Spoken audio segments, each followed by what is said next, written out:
Ya, sepertinya emas lanjut mengalami kenaikan dan untuk sementara waktu tertahan di level 3385. Sebetulnya tidak jauh juga dari area yang kita tandai kemarin 3373 ya. Tapi permasalahannya adalah kita masih belum selesai dengan rintangan. Dan seperti yang kemarin kita ulas, rintangan tersebut akan hadir di hari Selasa, yaitu kaitannya dengan data ISM Service PMI. Ini dia ulasannya. Oke, kabar positifnya adalah apa yang kemarin kita bahas terkait dengan pergerakan dari US Treasury. Betul ya. Jadi setelah dia mengalami rejection di sini dengan candle panjang, kemudian kemarin sempat rebound sedikit, itu tertahan di zona tengah atau mendekati zona tengah, kemudian dia tutup dengan bearish candle.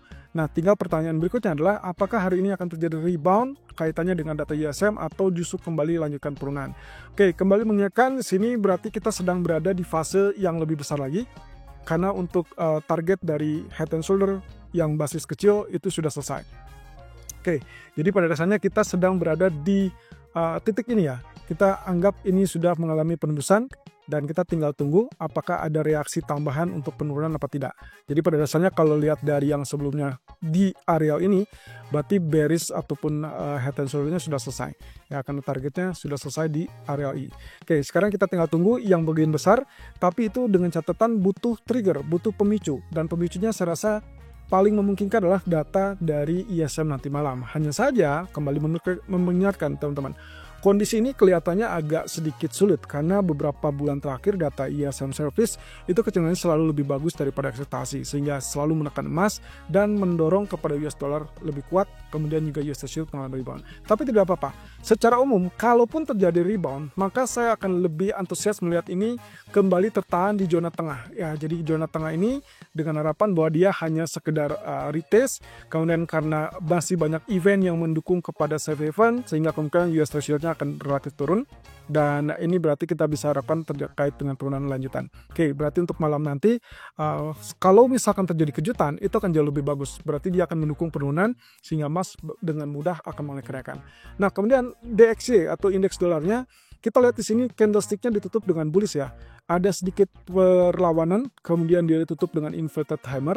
Nah, tapi seperti yang tadi kita lihat contohnya seperti di US Treasury, maka kemungkinan yang kita perhatikan di sini adalah kemungkinan potensi untuk rebound itu adalah secara teknis sangat wajar. Apalagi kita masih tetap dibayangi dengan inverse head and shoulder yang terjadi pada grafik USD atau US dollar, sehingga kita lihat di sini hanya sekedar pullback dari zona support. Oke, berarti pada dasarnya kalaupun terjadi kenaikan, bagi saya ini adalah indikasi bahwa dolar akan menguat bersama dengan kenaikan dari emas, dan itu berarti indikasi terkait dengan safe haven. Kalau misalkan statusnya safe haven, maka sangat wajar kalau nantinya US Treasury itu akan berlawanan arah dengan US dollar.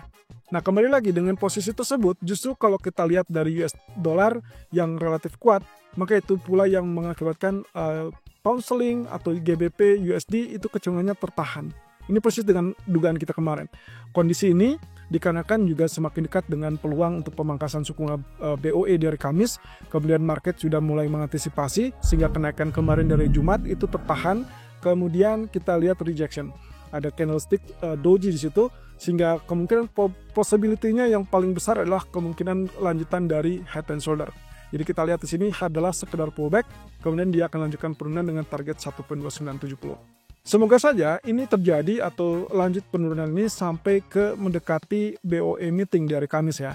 Dan berarti data nanti sore kurang lebih dengan data ISM ataupun data PMI service dari Inggris kelihatannya hanya sekedar menguji sampai level tersebut, dan diharapkan tentunya akan terjadi tail yang cukup panjang kemudian dia turun. Artinya akan ada strong rejection. Nah, oleh karenanya di grafik 4 pun kelihatannya juga sama. Saya tinggal tarik dari area yang terjadi di sini, puncaknya sampai ke bottom yang kemarin. Kemudian kita sedang melihat dia menguji area 38,2% dan ternyata fail ya. Berarti indikasi lebih lanjut untuk penurunan karena dia tidak tembus neckline. Berarti kita asumsikan bahwa selama dia tidak tembus area ini, ya otomatis dia akan cenderung bergerak mengalami penurunan.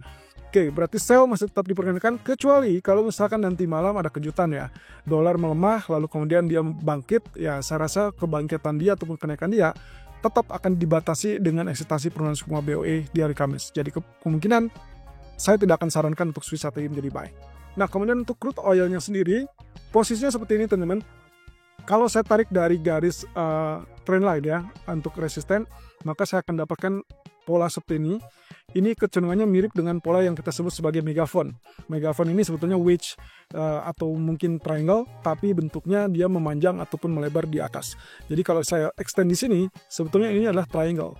Ini murni triangle. Cuman kita tidak memperhatikan areal ini, yang kita perhatikan adalah melebarnya situasi di sini. Sehingga akhirnya kita sebut sebagai expanding triangle. Nah, atau dalam beberapa technical itu kadang-kadang disebut megaphone. Nah, yang saya akan perhatikan di sini adalah pergerakan dari status penurunan ini. Sehingga kemungkinan apapun yang terjadi pada sisi ini, yang diharapkan adalah terjadinya kenaikan sementara, kemudian dia mengalami penurunan. Ini kaitannya dengan rencana OPEC untuk memompa produksi, juga terkait dengan kekhawatiran masalah tarif ya. Tapi kalau misalkan gencatan ataupun ya kita kategorikan geopolitik dari Rusia versus Amerika, kelihatannya di hari Jumat ini akan menentukan. Dan termasuk juga persis dengan apa kemarin kita bilang ya, indikasi tersebut bisa saja mendorong harga minyak mengalami kenaikan, apalagi dia belum berhasil tembus level $65, selalu tertahan dan akhirnya dia bisa saja mengalami rebound. Nah, jadi untuk sementara waktu, Anda bisa pertimbangkan buy kalau misalkan ternyata terjadi kenaikan di atas level $68. Kenapa $68? Balik lagi dengan kondisi di grafik 4, kemarin kita tandai areal ini, 65, dan persis dengan areal tersebut dia ketahan. Jadi pada dasarnya dengan pola pergerakan yang terjadi, yang kita harapkan adalah dia retest kembali 66.80 ataupun 67.40-an untuk kemudian dia tertekan turun secara bertahap berangsur ke bawah $65. Nah, tapi efek geopolitik bisa saja itu akan secara tiba-tiba memanas kembali dan mendorong harga kembali naik. Tapi saran saya untuk ekspektasi buy ataupun switch strategi menjadi buy, silakan Anda lakukan hanya jika terjadi kenaikan di atas 68.60. Selain itu, kita masih tetap lebih pilih sell. Nah, sementara untuk gold sendiri, Anda bisa bayangkan di sini terjadi rejection yang sangat kuat waktu 2 hari yang lalu, atau kurang lebih dia sejak hari Rabu atau Kamis ya, Kamis minggu lalu, kemudian di-trigger ataupun dipicu dengan data non-fundamental yang relatif lebih jelek. Nah, Anda bisa lihat di sini, ini juga sebetulnya kalau kita kaitkan dengan setelah terjadi penembusan beberapa waktu lalu, kaitannya dengan level support ya, support dari triangle, sebetulnya kita berarti berada di jalan yang relatif turun gitu ya. Tapi kita akan lihat di sini penentuannya adalah berikutnya, apakah dia mampu untuk naik setahap lebih lanjut apa tidak. Ini kaitannya bukan hanya 3385, bukan hanya 3393, tapi kita perlu kenaikan di atas level 3410. Ini dalam beberapa waktu ke depan mungkin bisa saja terjadi, tapi malam nanti mungkin adalah ancamannya dari masalah data ISM. Kalau data ISM tersebut lebih kuat, maka ada kemungkinan dia turun di bawah level 3320 kembali. Dan itu akan memicu kemungkinan dia menguji areal 3290 ataupun 3300. Tapi tunggu dulu, kita mungkin tidak akan dapatkan kejutan terlalu tinggi dari data tersebut, mengingat ada ancaman bahwa semua manufaktur ataupun service itu sudah mulai terpengaruh dari data ataupun kebijakan tarif yang diberlakukan. So, singkatnya kalau kita perhatikan dari grafik H1, saya masih cukup optimis bahwa kemarin kalau kita perhitungkan wave keempat yang seharusnya terjadi dari sini ke areal 330, ternyata tidak terjadi ya. Berarti yang terjadi saat ini adalah extension dari wave ketiga, yang berarti T3 itu adalah kita anggap ini baru selesai di 3385. Dan kemudian alasan kita menunggu di bawah, pertama yaitu kalau kita kaitkan dengan posisi higher high, sementara di bagian RSI-nya cenderung lower high. Itu pula yang membuat kenapa pemikiran saya adalah kaitannya akan terjadi correction. Dan betul, terjadi koreksi sampai sini ke 365, dan itu adalah zona orange yang sebetulnya sebelumnya sempat menjadi resisten. Jadi pada dasarnya strateginya masih tetap sama. Saya harapkan inilah penurunan yang kita katakan sebagai kategori wave keempat sebelum nantinya lanjutkan dengan kenaikan wave kelima. So, kalau sesuai dengan apa yang kemarin kita bahas, maka dampak dari data ekonomi yang mungkin akan muncul nanti malam itulah di bagian wave keempat. Sehingga kalau betul secara profesional itu adalah menahan atau tertahan di level 3340-an, maka Anda bisa pertimbangan buy di zona tersebut, dan secara ideal itulah zona yang paling ideal koreksi dari wave keempat, yang mana itulah 38,2% dari panjang wave ketiga. Dan siap-siap untuk kenaikan tembus 3385, Anda boleh pertahankan posisi buy. Nah, sebaliknya Anda boleh switch strategi menjadi sell hanya jika penurunan lebih lanjut dan ketegangan-ketegangan ataupun ketidakpastian tarif mereda, kemudian geopolitik mereda. Tapi sepertinya untuk saat ini semua faktor ketidakpastian masih akan dominan, sehingga saya tidak menyarankan Anda untuk switch strategi menjadi sell kalaupun data PMI nanti malam cenderung lebih baik daripada ekspektasi.